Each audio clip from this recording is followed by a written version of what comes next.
Okay, you filled this in last time? So the solutions are called zeros, roots, or x-intercepts. Okay, just want to check. That all means the same thing.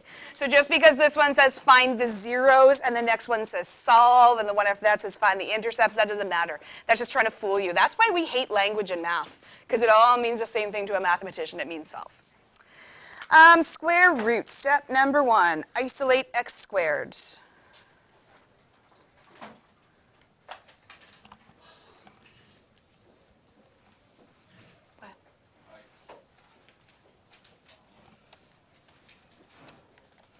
Step number 2, what would you do to get rid of an x squared? What's the opposite of squaring something?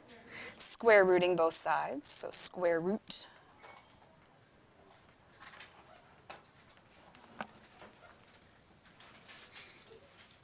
Note.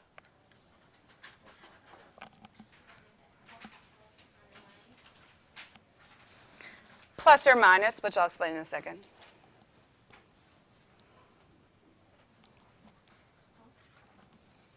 Three, solve for x.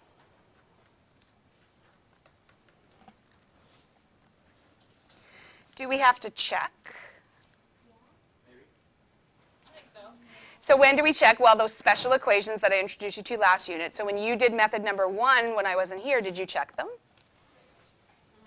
Yes. No. Yes. Are quadratics special? Not special enough. Quadratics don't fall under special equations. So there are never extraneous roots with a quadratic equation. It just is what it is.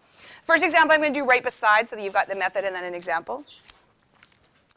Step number 1, isolate x squared. Well, thankfully, it's already done for us. Step number 2, square root both sides. Grabbing my red pen for the note. You have to stick a plus or minus in between there. What? So you should have looked at this last semester. If you didn't, no big deal. This is the case whenever you're putting a square root into an equation. So not a radical equation where the square root was already there. It's when you're doing it to solve an equation. Why the plus minus? Well, what's 4 times 4? And what's negative 4 times negative 4? 16. So what's the square root of 16? Well, it could be plus 4 or negative 4, and we don't know. That's what that plus minus represents. So the left-hand side just becomes x. if we were to not put the plus or minus. I will tell you in a second. Bad things will happen. No. I'm going to keep that little plus minus. And then I'm going to do the square root of 16, which is 4. So the answers are negative 4 and positive 4. So how many times does this particular equation cross the x-axis? Twice. And if you forget the plus minus, you're only going to have 4. And how many times would that graph cross the x-axis? Once. So mathematically, yes, it's a huge deal because what happens is you're throwing away half of your answer. A full mark off. So this would typically be a 2-mark question. And if you don't have that plus minus, you only have one of the answers. So you're getting 1 out of 2. If you think you might forget that, I would highlight the note or put some glitter around it or maybe some flashing lights. And if you're a wordy person, you're going to run into this whenever you put a square root into an equation to solve it. Not when the root's already there, just when you're using a root as part of your solution.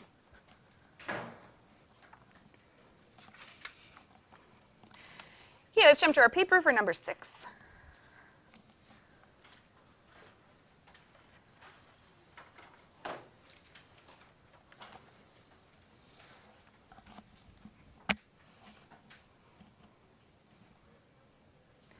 So we could factor this. Factoring was a fun method. This is just a different way to do it. And method 3 obviously will be different than method 4. And at the end, I'll show you when do you use which method and when does it matter.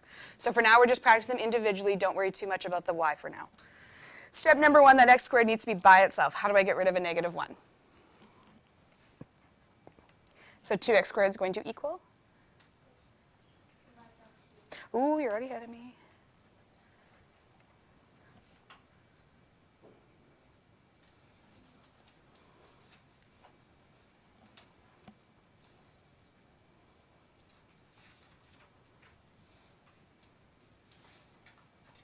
equals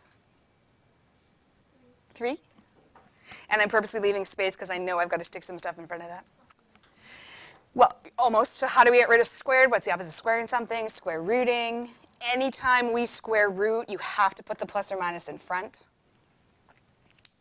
Where you would have first run into this was actually with Pythagorean theorem back in grade 8, because you always end up with that c squared equals a number. But we didn't tell you that plus or minus thing then. Why not? We're totally mean, but that's actually not the right reason. You were actually smart enough. But it doesn't matter with Pythagorean theorem. Why? Well, probably true. But what do we always use Pythagorean theorem for? Triangles. And can you have a negative side of a triangle? No. Doesn't exist. That's why we didn't talk about it then, because it wasn't a reality. Suddenly now that negative exists. Okay, so the left I have x. That's the easy part. What the heck am I going to do with root 3?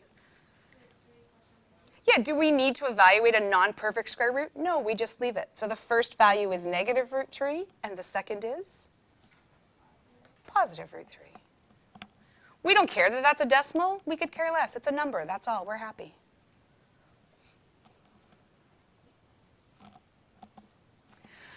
Why wouldn't we just factor? We've practiced factoring. We like factoring. Some of us are good at factoring. So if we were going to factor, how would we have started this one differently? We're getting there. Just what would the first step have looked like if we were going to factor? Because it's not isolate the x squared. Everything onto one side. So this would have ended up being 2x squared minus 6. Okay, and then what? I'll write it just for you don't have to write it, but. So we would have had this, and if we think of our factoring flow chart, what's the first question we ask ourselves? Is there a GCF, anything common between these? Okay, so we would have pulled the 2 up front. X squared minus. Okay, next question on the flow chart. Is it a difference of squares? How do we recognize a difference of squares? Negative. 2 terms. Both perfect squares. Difference of squares? No. Okay, so no, follow the flow chart. Is it x squared plus bx plus c? So does it have 3 terms? No, follow that down. We're done. So could we have factored this one? That's why we got backup plan method number 2. Number 7. X-intercepts, what the heck is that? Yeah, same thing as roots, same things as solutions, same things as zeros, all means the same thing. It means solve.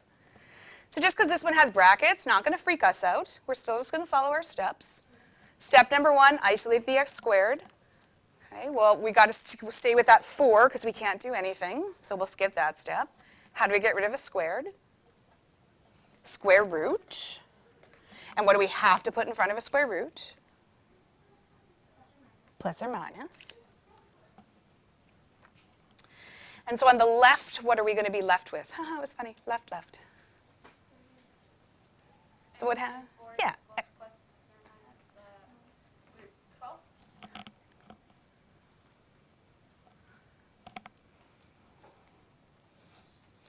And I don't know what to do with that 4 yet, so I'm just going to ignore him for now, and I'm just going to write out the 2 answers. What's the first answer? Negative root 12. And the second answer? Positive root 12. Ooh, but wait. Radicals, there should be something in your head going, 12. Can I simplify that? Should I simplify it? I heard 2 on the outside and 3 on the inside. Confirm. Everybody good where that came from? Well, now what do I do with this 4? Well, what's the opposite of subtracting 4? Adding 4. And watch where I'm going to put it. We stick it in front. So I'm going to have 4 minus 2 root 3 and 4 plus 2 root 3. So it just gets added to that radical, and we're happy with that.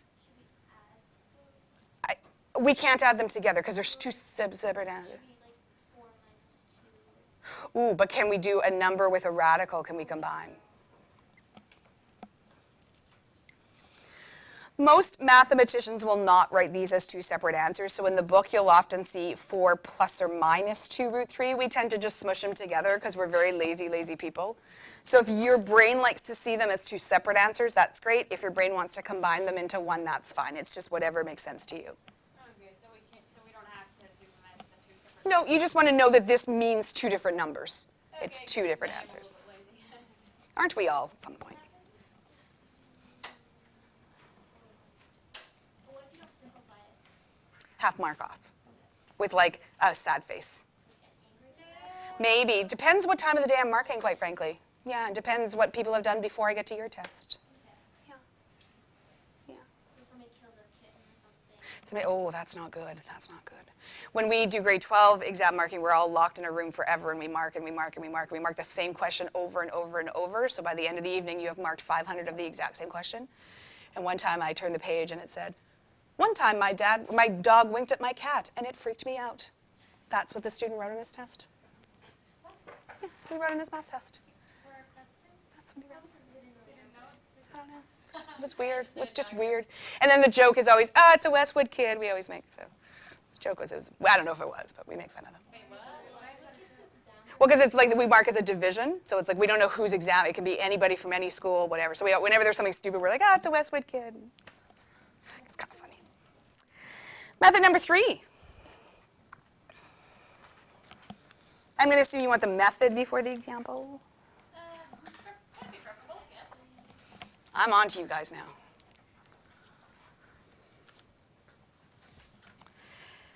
Number 1, move everything to one side. No, I lied.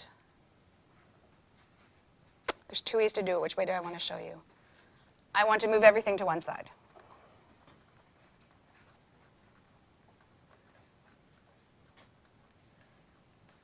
Semicolon, because we don't use enough semicolons.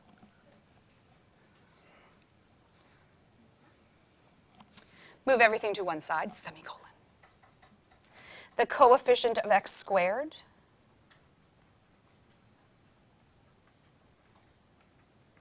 must be 1.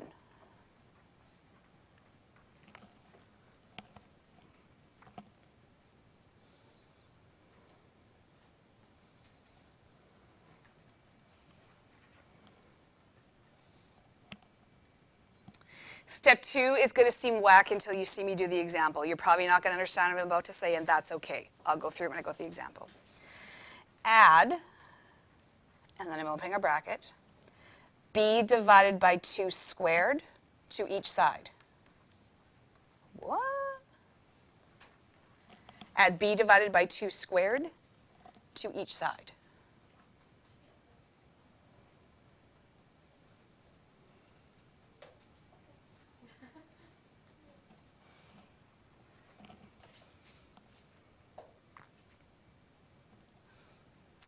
Move x's to one side, numbers to the other.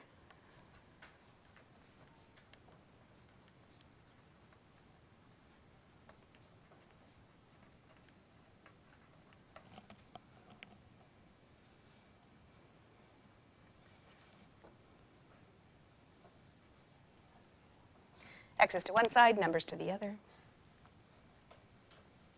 And then follow square root method.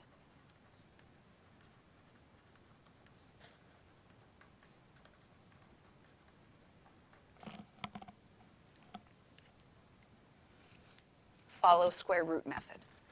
So methods 2 and 3 actually go together. 3, the first couple steps are just to make it look like method 2 so we can actually do method 2. 3 is also going to become important next unit. We're going to come back to this idea of what's called completing the square.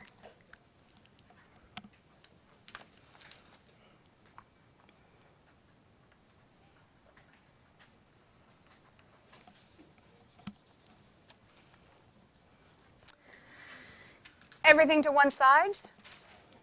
Good to go. You just want to check in front of the x squared. We want it to be 1. And later on, that's a big lie. We don't. But for now, it's going to make it easier. So just check in front of your x squared is the coefficient 1. Check. Step number 2, we're going to do what's called adding b squared divided by 2 on each side. B is whatever the middle value is, so the coefficient of x squared. Because we know when we name quadratics, this is a, this is b, this is c. So we take whatever the value in the middle is, we divide by 2, and we square it. Ooh, you're just too fast for me. So you don't need to show the work, but I'm going to show for the first one what we're doing in our head is we're taking negative 10, we're dividing by 2, and we're squaring it. And we know whatever we do to the left side of an equation, what do we have to do over on the right side? The exact same thing. So I'm going to take negative 10, divide by 2, and square. So we don't usually write this. I'm just showing you for the first one where the calculation is coming from. So I'm keeping my x squared, I'm keeping my 10x, I'm keeping my 3. And then BEDMAS says I do the brackets before the exponent, so negative 10 divided by 2. And negative 5 times negative 5 is plus 25.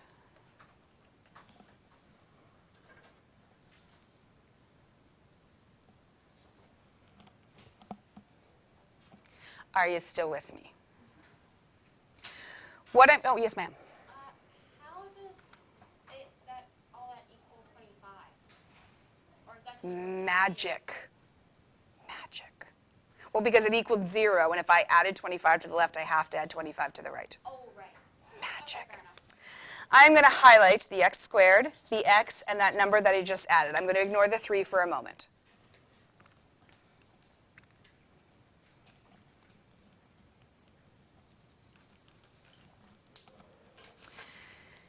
X squared minus 10x plus 25 is a special kind of factoring. What kind of factoring is it? So it is, very true. So ignore the 3, just look at the x squared, the minus 10x, and the 25. Does it have a greatest common factor? Because the x squared, right, doesn't have? Okay, so if we're thinking of that flow chart, is it a difference of squares? No, because those are 3 terms. Okay, what follows different squares is there 3 terms. Again, we're just ignoring the 3, pretend he doesn't exist. 3 terms, yes. And this is a special kind of that last kind of factoring that's called a perfect square trinomial. You should have seen that in the homework, perfect square trinomial. Perfect square trinomial is when you factor it, you get a binomial squared. Perfect square trinomial is when you factor it, you get a binomial squared. The reason I had to add this 25 is because if I had just left it with the 3, that's not a perfect square trinomial. So what I'm doing is kind of faking out the question. I'm going to add in the number I want, add it to the other side to balance, and now what I'm going to do is take those 3 numbers and factor. What is the product that gives you 25, but add or subtract to give you negative 10?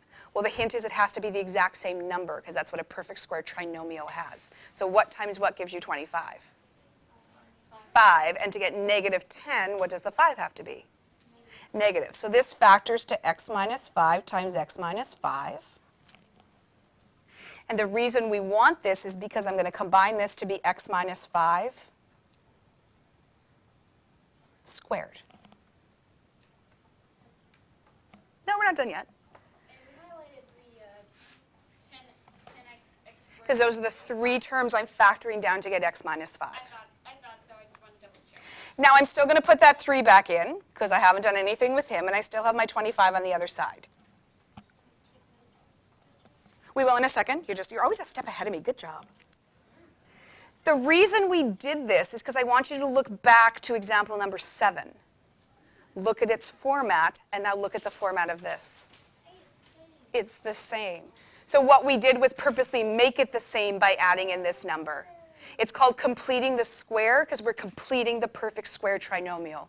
We're saying, what is the number I need here to make this be all nice and factorable, and then I forget everything else.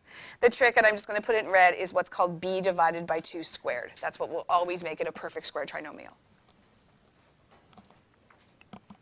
Well, now I'm just following what we did in method 7, square root method. So isolate the part that's squared, get rid of the 3. So how do I get rid of the 3 on each side?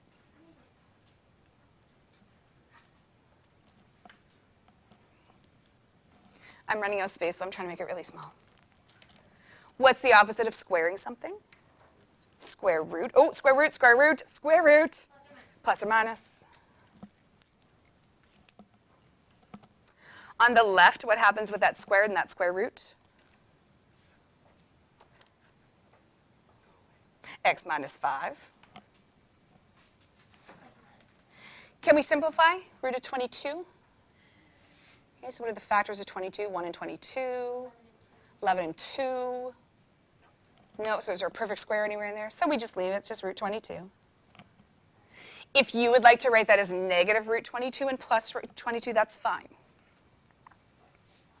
Last step, we get rid of this minus 5. How do I get rid of it?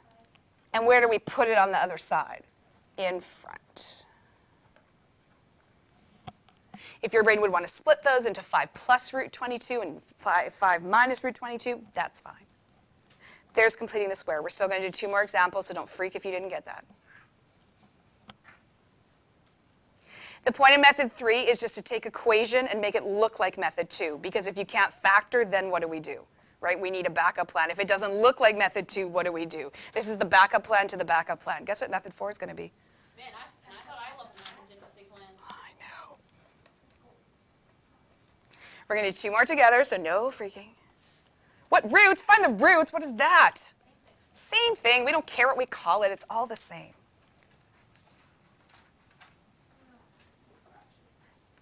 Fractions are our friends.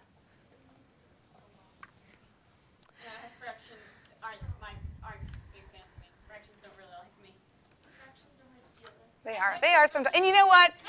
You know what? I don't like them either, so let's just get rid of it. Let's not even deal with it. What can I do to get rid of a fraction where it's really a division by 2? That's what a half is. What's going to cancel a 2 or a half? Okay, so let's just times everything by 2. I want fractions to be my friend, but fractions don't like me. And that's step 1, where it says the x squared has to have a coefficient of 1. That's how we're getting rid of the fraction. So a 2 times a half We've got a negative in front of it. in front of the, Half x. was there negative? Thank you. Oh, it is there. So then this has to be negative 2 and negative 2 and negative 2. Negative 2. So we multiply all that by negative. Yep. Gotcha. So these cancel, which is the point of what we're doing, leaves us x squared. 6x times negative 2. Negative 12. With kind of a question mark at the end, so maybe someone can confirm negative 12x. Okay. Negative 1 times negative 2. Positive. And 0 times negative 2. So I'm glad you hated that fraction, because that was the first step, get rid of it. Okay, because x squared has to have a coefficient of 1. Now we're doing that special thing where we're going to add in that very special number. Where does the special number come from? You take the coefficient of x, you divide by 2, and you square it. So if you're visual, you can do that off to the side. Negative 12, divide by 2, squared. If you don't need to write it down, then don't write it down. Math says brackets first. So negative 12 divided by 2, negative 6, and negative 6 squared, 36. So what I'm going to do, is it negative or positive? It's positive Why? because a negative times a negative is positive. So this number will always be positive, no matter what. It's always going to be positive. So I'm keeping my x squared. I'm keeping my minus 12x. I'm going to throw in that 36 because that's our special number. I'm writing the 2, but I'm completely ignoring him, not looking, I'm not caring about him. And this is a common mistake, is you'll forget about the other side. Well, in math, if I just add 36 to one side, I have to do it to the other side, otherwise I've not balanced my equation. So 36 on the left, 36 on the right. Does everyone get where the 36 is coming from? So it's b divided by 2 squared. Always positive. So you can circle, you can box, you can do nothing, but it's those first 3 terms that are going to make that perfect square trinomial. Yes, ma'am. How come for this one we put the 36 like? So why did I put it before the 2 as opposed to here where I stuck it in the back? Yeah, exactly. Because my brain likes to have those 3 together. Fair enough. It's just a left brain thing. Yeah, I can see how that would make sense. Sometimes if there's a number in the middle, my brain doesn't like it, so I just push that 2 off to the side. This is called a perfect square trinomial. It will always be because we put in the number that's going to make it so. Well, the easy way to factor, if you don't want to do a lot of thinking, x is always going to be the first because I have an x squared. And to get the second, you can actually just take this b value and divide by 2. So what's negative 12 divided by 2? And then you can check what's negative 6 times itself.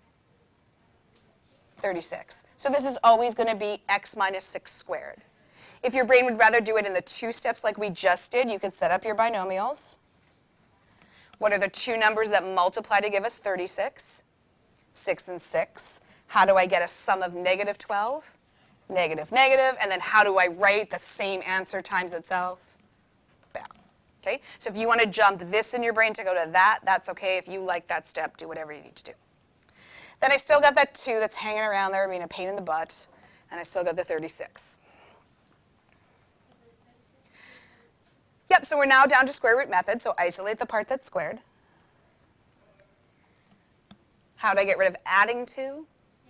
Subtracting 2. Yo.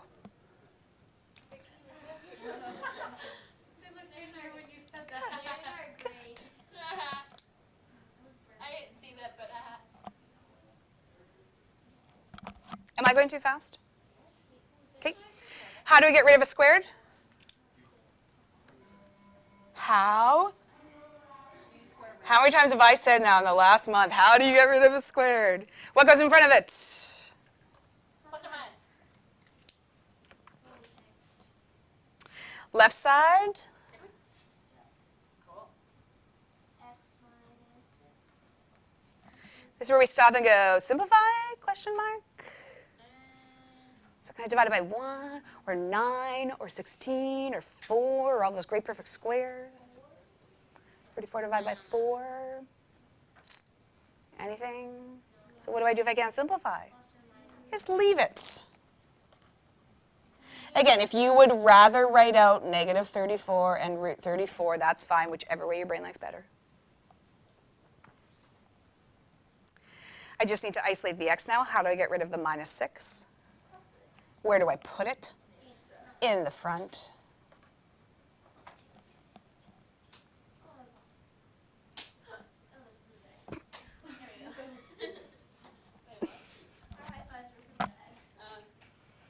Better. That was better. That is some good slap to it.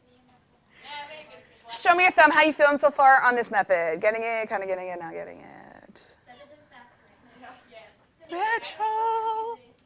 I can't tell what you're doing there. Okay, got it. You like this better than factoring? Interesting. You might like method 4 the best then. Good. I like the equation thing where you just follow. That's, yeah. I like the slowing. This is easier. By the end of the day, But you can't ignore factoring. Remember, it's going to come back to haunt you forever. Only to a point, and then it's going to just slap you in the face. the spirit of factoring will never rest. Slap you in the face.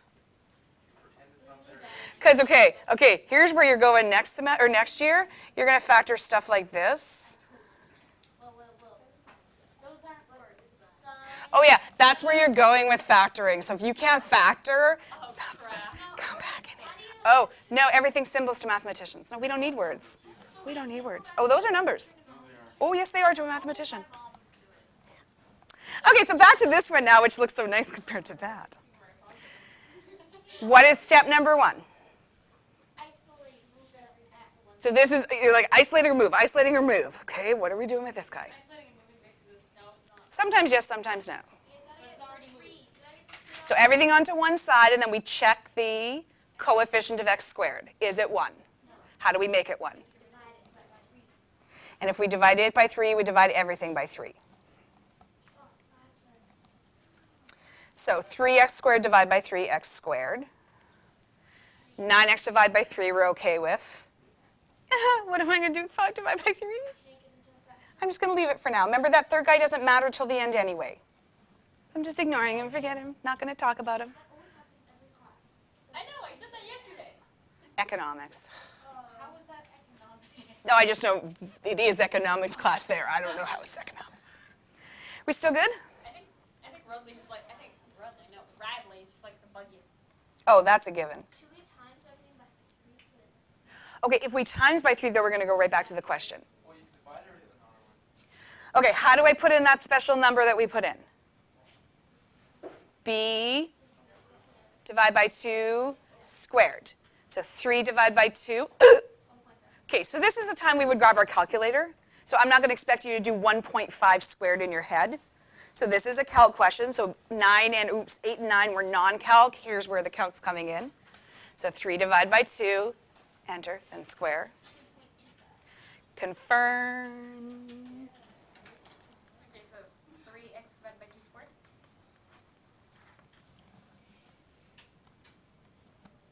3 divided by 2 squared. If I add it to the left, add it to the right. And if you think you're going to forget that, make yourself a note. Both sides, can't just do it to one. 2.5? Yeah. Just making sure I got it. Now, if you want to use the little trick I showed you for factoring these, and we go right to that binomial squared, this isn't really very tricky because we just take the middle and divide by 2. If you want to do it the long way, you're going to have to put some thought into it. So what's 3 divided by 2? 1.5. I did the short trick that I showed you in the last one where it's just the middle divided by 2. Always gives you that one. So make yourself a note if you didn't see where that came from. It's just a 3 divided by 2. If you want to do it the long way, you can do it the long way. It just takes you more thinking. Okay, what do I do with that 5/3? I just ignore them for now. We like ignoring stuff in math when we don't want to see it.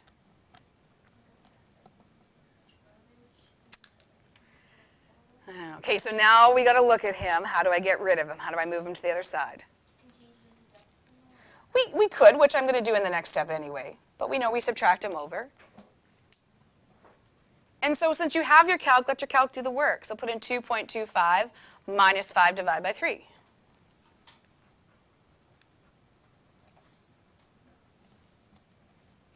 I got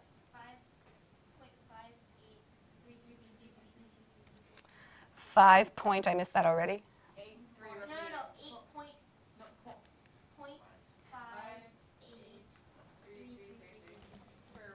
0.583 repeating. Yeah.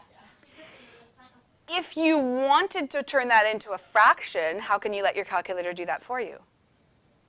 You didn't see this last semester? Oh my God, you're going to love this. Okay. Oh my God, this is like one of the best things about your graphing calculator. Hit your math button, which is on the left-hand side. It says math on it. And pick a number 1 that says frac. And now it totally like stole my thunder. Okay, and then hit enter. 7/12. You had different answers now. With the who now? 7/12. 7/12. Calculator will convert any decimal to a fraction for you. If you want to go back to the decimal, you go back to math. Then you pick dec, and then it goes back to the decimal. Frac. Oh, you want to put the answer back, so just go second function answer, and then math frac. I don't, decimal fraction, I don't care. Doesn't matter for this one either way. 7/12 is a little bit prettier, but doesn't matter. But we're not done. We're not done. We still got to deal with this guy. How do I get rid of a squared? Oh, but wait, we did a what now? Plus or minus. On the left, what do we have?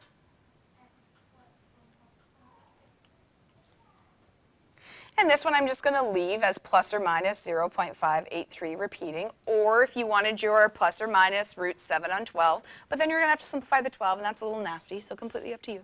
So wait, so we should do the decimal instead? Up to you. Or can we just leave the 7? But then we know 12 has that 4 hidden in it, so I know. Am I boring you, Aaron? How do I get rid of a plus 1.5? And where does it go? In the front. Here's one that there is no way you could have used method 1. There's no way you can factor and come out with that crazy number.